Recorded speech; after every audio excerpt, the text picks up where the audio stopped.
आपको बता रहा हूं, सलमान खुर्शीद कांग्रेस के नेता हैं। हम वो कर रहे हैं जो देश के लिए जरूरी है। ये कांग्रेस के कई नेताओं को आईना दिखा रहे हैं सलमान खुर्शीद। कांग्रेस नेता सलमान खुर्शीद का बहुत बड़ा बयान है, पार्टी नहीं देश पहले है। सलमान खुर्शीद कह रहे हैं ये अमीक जमाई आपको भी आईना है। क्या देशभक्त होना इतना कठिन हो गया है? एक ट्वीट से सरकारें नहीं चलती हैं, एक ट्वीट से देश नहीं चलता है। बहुत बड़ी खबर मैं आपको बता रहा हूं। ये अब से कुछ देर पहले विदेशी धरती पर सलमान खुर्शीद ने यह बयान दिया है, क्योंकि जिस तरह से कहा गया कि वहां आतंकी घूम रहे थे और यहां हमारे सांसद घूम रहे हैं, उससे आहत दिखाई दे रहे हैं सलमान खुर्शीद। यह बहुत बड़ी स्टेटमेंट है। सलमान खुर्शीद, मनीष तिवारी, शशि थरूर को डायरेक्टली इनडायरेक्टली लगातार टारगेट किया जा रहा था। यह आईना है समूचे विपक्ष को। यह बहुत बड़ा, जिसे कहते हैं, यह आईना दिखाया है विपक्ष को सलमान खुर्शीद ने अपने तरीके से। अमीक जमाई, ट्वीट से देश नहीं चला करते हैं। 10 सेकंड में जवाब दे दीजिए इसका, ट्वीट से। अब बोलिए, ये भी सुपर पावर लगता है भारतीय जनता पार्टी के है, वो पूरे दुनिया में, जो देश की बात करेगा वो यही बात करेगा। पार्टी की समाजवादी पार्टी नहीं, समाजवादी पार्टी के मेंबर ऑफ पार्लियामेंट राजीव राय साहब जो बात कह रहे हैं विदेशों में जाके, वही बात कह रहे हैं जो सलमान साहब कह रहे हैं। लेकिन हमारा यह कहना है कि इस देश के अंदर जो कुछ हो रहा है उस पर बात होगी ना। जब प्रधानमंत्री खुद रैली कर करके वोट चाहिए, सिंदूर के नाम पे वोट, थरूर के नाम पे वोट, खुर्शीद के नाम पे वोट, कितना वोट चाहिए? देश की देश की हिफाजत समाजवादियों के लिए सबसे पहले है। देश की हिफाजत समाजवादियों के लिए पहले है। ठीक है। अब सुधांशु जी, नालायक नहीं है हमारी एयरफोर्स, नालायक नहीं है। देश की हिफाजत समाजवादियों के लिए सबसे पहले, इसीलिए 2007 में लखनऊ, फैजाबाद और वाराणसी की जिला अदालतों में धमाके करने वाले आतंकवादियों से केस विड्रॉ किए थे। जब हाई कोर्ट ने फटकार लगाई तो उस पर रुकना पड़ा। इनके लिए देश की हिफाजत सबसे ज्यादा है, इसीलिए आजमगढ़ के संजरपुर में जाके आतंकवाद के आरोपियों के घर पे सिजदा किया। ब्रिगेडियर मोहम्मद उस्मान या वीर अब्दुल हमीद के घर पर कभी नहीं गए। देश की हिफाजत इनके लिए सबसे आगे, इसीलिए मुस्लिम समाज के सिर्फ आपराधिक तत्वों के साथ खड़े होते हैं। मुख्तार अंसारी, अतीक अहमद के साथ उस्ताद बिस्मिल्लाह खां, सरेंडर क्यों किया? अमेरिका के सामने कलाम के यहाँ कभी नहीं गए। अब आता हूं, अमेरिका के सामने सरेंडर क्यों किया नरेंद्र मोदी ने, ये बताओ प्रधानमंत्री जी ने। भाई अब आपको बता तो रहा हूं, अमेरिका के बयान पे भरोसा है ना पूरा? बोलो हाँ या ना। युद्ध विराम वर्ड ही नहीं यूज हुआ। अगर है तो पूरा बोलो ना। कि आधा ही भरोसा है। अच्छा, अमेरिका के आगे सरेंडर बताता हूं। आप कह रहे हैं अमेरिका के सामने मोदी ने सरेंडर कर दिया। क्या कर दिया मोदी ने सरेंडर? फ्रेंड, आज सुनिए, अमेरिका के आगे सरेंडर कितना स्ट्रांग भारत के एमईए ने कभी रिस्पॉन्ड नहीं करा अमेरिका का। भरोसा है अमीश जी, अभी डोनाल्ड ट्रंप पे इसलिए भरोसा है हम भारतीयों का। He is a friend of our prime minister. Trump तो रूस और यूक्रेन में भी युद्ध रुकवा चुके थे, फिर वहां पे ड्रोन चले हैं, फिर मिसाइल चली है। शांति, अमीक में ऑडियो डाउन करिए, ऐसे नहीं हो सकता। आपने बड़ी ऑब्जेक्शनेबल बात बोली है। अमीश जी, सुधांशु त्रिवेदी, कौन झुका हुआ है और कौन झुकाता है? मुझे मेरा मुंह खुलवाइए। अमीश भाई, अमीश जमाई, कान खोल के सुनिए, कौन अमेरिका के आगे झुका हुआ था? नटवर सिंह, मनमोहन सिंह सरकार के विदेश मंत्री। उन्होंने खुद अपनी किताब one life is not enough में लिखा है कि मुझे विदेश मंत्रालय से इसलिए हटाया गया क्योंकि अमेरिका नहीं चाहता था। बताओ कौन झुका हुआ था? अब आगे सुनो मेरे भाई। हिलरी क्लिंटन ने विकीलीक्स में कहा, हम नहीं मानते विकीलीक्स पूरी तरह सही है, पर कांग्रेस ने खंडन नहीं किया कि मोंटेक सिंह अहलूवालिया बनने वाले थे फाइनेंस मिनिस्टर। ये कैसे बन गए? प्रणब मुखर्जी, कैसे उसको पता कि मोंटेक सिंह अहलूवालिया बनने वाले थे? विकीलीक्स में बात आई कि राहुल गांधी गए और अमेरिका दूतावास के अधिकारियों से मिलकर उन्होंने कहा कि देखो भाई, हिंदू आतंकवाद ज्यादा बड़ा खतरा है लश्कर तैयबा जैश ए मोहम्मद से। आज तक खंडन क्यों नहीं किया है? बकौल विकीलीक्स, जब 2008 में न्यूक्लियर डील पास होने वाली थी, उस समय अमेरिका के deputy chief of mission Steven white को कांग्रेस का एक नेता मिलकर कहता है कि हमने पर्याप्त पैसा इकट्ठा कर लिया, सांसदों को खरीदने के लिए भी आप निश्चिंत रहिए, न्यूक्लियर डील पास होगी। कौन बताओ कौन बिका हुआ था? और मेरे भाई कान खोल के सुनो, 19 नवंबर 1962 को जवाहरलाल नेहरू ने कैनेडी को लेटर लिखा, जो 2010 में कैनेडी लाइब्रेरी के द्वारा डिक्लासिफाइड कर दिया गया है। कोई भी जाकर चेक कर ले, उस लेटर में क्या लिखा हुआ है कि आप हमें 2 स्क्वाड्रन दीजिए, B4 बॉम्बर दीजिए, हमारे पायलटों को चलाना नहीं आता, अपने पायलट दीजिए, सिन्हा साहब को पता होगा, और उस स्क्वाड्रन का नेतृत्व करिए, यानी हमारी एयरफोर्स का कमांड लीजिए।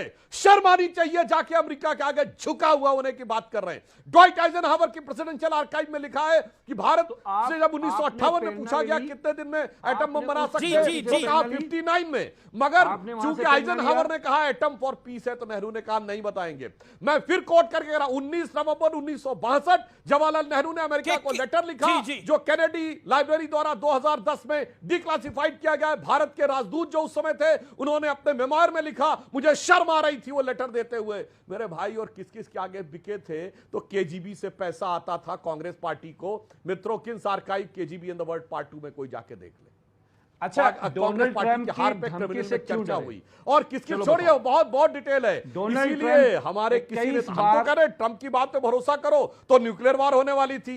अगर न्यूक्लियर वार दिन में 11 बार बोल चुका है, प्रधानमंत्री आधा नहीं चलेगा मेरे भाई। पहले मैं केके सिन्हा को लेकर आता हूं। K K Sinha and Kuldeep Kumar and K K Sinha. Kuldeep Kumar, आपके नेता जो कह रहे हैं उसको भी मैं कोट करूंगा, और केके सिन्हा मैं आपसे राय लेता हूं। एक पार्टी कह रही है कि मोदी झुक गया और एक कहती है कि मोदी ने धोखा दिया।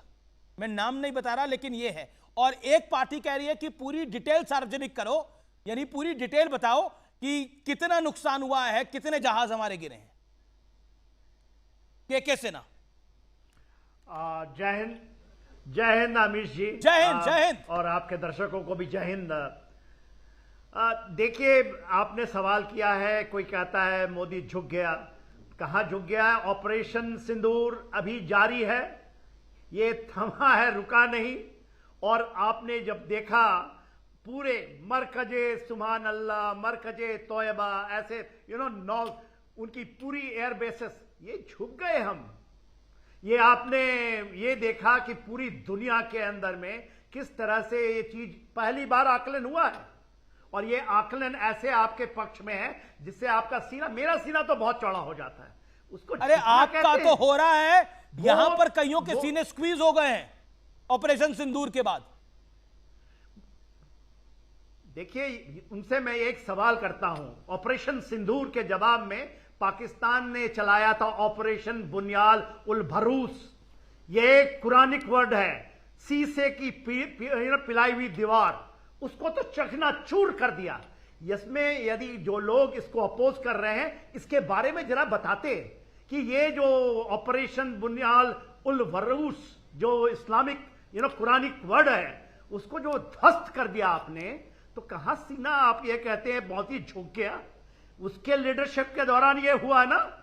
इसके पहले भी जब जब हमारे सशक्त लीडर आए हैं, तो इस तरह की चीजें हमने देखी है। ठीक है, ओके। कुलदीप आपने ये भी देखा है कि आप, ओके, कुलदीप रिस्पॉन्ड करना चाह रहे हैं। कुलदीप कुमार, क्या आपको लगता नहीं है कि आज सेना के पराक्रम पर सवाल ही उठाया जा रहा है?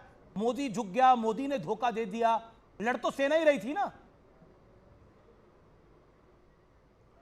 अमीश भाई, हम जब भी बात करते हैं सेना के पराक्रम की, उनके पराक्रम को सलाम करते हैं, उनको सैल्यूट करते हैं कि हमारी सेना वो ताकतवर सेना है जिसने पाकिस्तान सबके छुड़ा देगी और जब मर्जी। लेकिन आप जब भी हम सेना की बात करते हैं, आप हमेशा मोदी जी को बीच में लेके आते हैं। हम ये पूछ रहे हैं कि अगर हमारी सेना मोदी बीच में नहीं आने चाहिए क्या? ताकतवर सेना है। देश का प्रधानमंत्री कौन है जिसने निर्णय लिया एयर स्ट्राइक का, जिसने लिया निर्णय सर्जिकल स्ट्राइक का? प्रधानमंत्री तो डॉक्टर मनमोहन सिंह भी रहे, प्रधानमंत्री तो राजीव गांधी भी रहे, प्रधानमंत्री तो नरसिम्हा राव भी रहे। किसी ने करा था क्या? कमाल की बात करते हैं आप। 71 में इंदिरा गांधी ने देश छुड़वा दिया पाकिस्तान, लेकिन उसके लिए इंदिरा गांधी थी, सैम मानेकशॉ का नाम भी नहीं लेते। ये अमीश जी सुनिए ना, अमीश जी सुनेंगे तो है नहीं पूरी बात, सुनिए। मैं वही तो कह रहा हूं, बिल्कुल प्रधानमंत्री जी की बात करिए ना। जो हमारी सेना पाकिस्तान में, जब हमारी सेना पाकिस्तान में घुस चुकी थी, हम पीओके को कब्जा कर सकते थे, तो आखिर ट्रंप के बीच में आने के बाद उनके आदेश पर आखिर युद्ध विराम क्यों किया गया, सीजफायर क्यों किया गया? प्रधानमंत्री जी अमेरिका के आगे क्यों झुके? ये सवाल पूछिए ना। आपने क्या क्रेडिट देंगे? जब सारा क्रेडिट प्रधानमंत्री जी लेंगे तो सीजफायर जो रोका गया, तो सीजफायर हुआ ही नहीं ना। भारत, प्रधानमंत्री ट्रंप तो कह रहा है मैंने रशिया और यूक्रेन में भी युद्ध रुकवा दिया है, रुक गया है क्या? रुक गया है क्या? नहीं, ये तो रुका है ये तो क्या? ट्रम्प मैं पूछ रहा हूं, रुका है क्या? ये तो ट्रम्प बताएंगे, रुका मोदी जी क्या? बताएंगे। ट्रम्प ये तो ने रुकवा मोदी जी दिया था, बताएंगे, रुक गया मोदी जी क्या? के दोस्त हैं ट्रम्प। रुक गया ये क्या? तो मोदी जी बताएंगे, मैं कैसे मैं बता सकता हूं? इजराइल और ये तो- पैलेस्टाइन में भी अरे युद्ध अमीश रुकवा जी, रहा हूं, ये तो रुक मोदी गया जी क्या? बताएंगे। ट्रम्प ने रुकवा दिया। ट्रम्प नहीं, तो मुझे मोदी जी बताइए, के दोस्त हैं, मेरे ट्रम्प दोस्त ने हैं। कहा अमीश जी, मैंने मैं तो रशिया फोन करके- रशिया का राष्ट्रपति तो पागल है, ये बोला ट्रम्प ने। अमीश भाई- मानते हैं आप उसे पागल? अमीश ट्रम्प अमीश ने बोला भाई- रशिया का अमीश भाई- राष्ट्रपति अमीश क्रेजी भाई, है, पागल आप है। ट्रम्प पे- आप मानते हैं अमीश- ऐसी बात? मतलब आप कैसी बात कर रहे हैं? ट्रम्प इस टर्म में क्या कर रहे हैं ये सबको पता है। अमीश भाई, अमीश जी, ऐसे अमीश जी जो ट्रम्प है वो हमारे मोदी जी के दोस्त हैं, आप उनके बारे में ऐसे मत बोलिए। मैं ये थोड़ी तो बोल मोदी रहा जी हूं, बताएंगे ना कि मैं ट्रम्प तो क्या फैक्ट बोलते बता हैं। रहा हूं आपको। क्या ट्रम्प ऐसा क्यों बोलते हैं? आए, बताइए ना मैं मोदी बता जी। रहा हूं, ट्रम्प ये ने तो मोदी जी बताए रशिया ना। और यूक्रेन का आखिर युद्ध हाउडी ट्रम्प रुकवा किसने दिया बोला था, बीती रात वहां आपकी क्या बात हुआ है? ट्रम्प सरकार किसने बोला था? मैंने बोला था क्या? ओके ओके, ये के बताइए, सिन्हा ट्रम्प रिस्पॉन्ड जी टू। किसके दोस्त हैं? मेरे दोस्त हैं के क्या? Sinha major general Trump ji retired, किसके दोस्त हैं रिस्पॉन्ड टू क्या? आम आदमी पार्टी। ट्रम्प तो मोदी के दोस्त हैं, तो मोदी जी बताए ना। ये बात मोदी जी ओके, बताएं। के सिन्हा, मोदी जी के क्यों नहीं सिन्हा। बताते देश को? देश को बताएं मोदी जी। के सिन्हा जी, ठीक ऑल है, पार्टी मीटिंग में देखिए मोदी जी साहब, आते नहीं है, सुने सत्र साहब, बुलाते सुने, नहीं है, के मोदी जी सिन्हा आते क्यों नहीं है? सुने मोदी जी साहब, बताइए मैं बात। चुप रहे आप साहब, तो बोलने का मौका नहीं सुनिए दे मेरी रहे बात, मेरी जी। बात आप अपनी सुनिए अपनी बात साहब। बोलोगे, दूसरे की सुनेंगे नहीं आप। सुनिए साहब, सुनिए साहब, मेरे को मौका मिला है। देखिए, आप तो ये कहते हैं, आप बार बार चिल्ला रहे हैं ये सीज फायर हो गया, जब ऑपरेशन सिंदूर रुका ही नहीं, ये केवल पॉज है। Military pauses are very important. यदि आपको पता नहीं है तो सुनिए मेरे से। और ये ऑपरेशन जारी है। सुनिए कुलदीप ये जी, चीख कर महत्वपूर्ण हमारे बात करिए, नोट भी करिए हमारे पेन पेंसिल सीरियस लेकर। बोल रहे हैं। अमीश भाई सुन के Please, करेंगे क्या? बोलने तो God आप दोगे sake, नहीं। जो आप कहते जब हैं आपको सीज आप लोगे फायर हो नहीं, गया, सीज आपको फायर डिबेट एक तरफा करवानी ये है। सीज फायर नहीं हुआ है मेरे भाई। ये क्या आप बताना चाहते हैं दुनिया को? हमारा ये पॉज मोदी है, जी बस ट्रम्प को ये बताएं ना, जारी मोदी जी है, बताएं ट्रम्प को। ऑपरेशन सिन्हा सिंदूर। साहब, मोदी जी ट्रम्प को बताएं सीज फायर नहीं हुआ। क्यों नहीं बताते मोदी ट्रम्प मेरे को? भाई, बोले उसको कि क्यों ट्रम्प बार के आप चमचे सीज तो फायर की आप बात लगते करते हो? हैं। आप मोदी ये जी को कह बोलो। दिया, ट्रम्प ने ये कह दिया। नहीं, हम मोदी जी नहीं ट्रम्प ऐसे हम- व्यक्तित्व हम- का जो हम कहता ट्रम्प के है ना कि चमचे ना ट्रम्प के पुतिन दोस्त इज अ हैं। पागल, ट्रम्प के he is दोस्त a नहीं मोदी जी crazy, हैं। is a Trump crazy। के दोस्त मोदी जी हम नहीं तो है। आप जाके कहिए ना ट्रम्प साहब को। ठीक है, आप ये कहना चाहते हैं ट्रम्प मेरे साहब को दोस्त जवाब थोड़ी है। देना है कि मैंने पाकिस्तान थोड़ी को कहा था जवाब आपकी देना बात है ट्रम्प सरकार। कि मैंने पाकिस्तान थोड़ी के कहा था साथ हाउडी हमारी ट्रम्प। लड़ाई है। मैंने थोड़ी कहा था। ट्रम्प से कोई लड़ाई झगड़ा नहीं है हमारा। मैंने थोड़ी कहा ट्रम्प जो कहना है कहे, जो कहे, आपको बेचे, आपको ले, आप ट्रम्प के नाम पे अपना सियासत चलाएं, वो नहीं है बात। आज पाकिस्तान की बात है, ऑपरेशन सिंदूर की बात है, और वो भी आज रुका नहीं है। It is on. ये बार बार चीख कर ये हमारे बहुत एयर बड़ी चीफ बात कह है। रहे हैं, ओके ओके, हमारे मैं सीरियस कर रहे हैं। मैं प्रोफेसर अनवर पाशा को लेकर विदेश की धरती से बोल रहे हैं। प्रोफेसर आपको अनवर समझ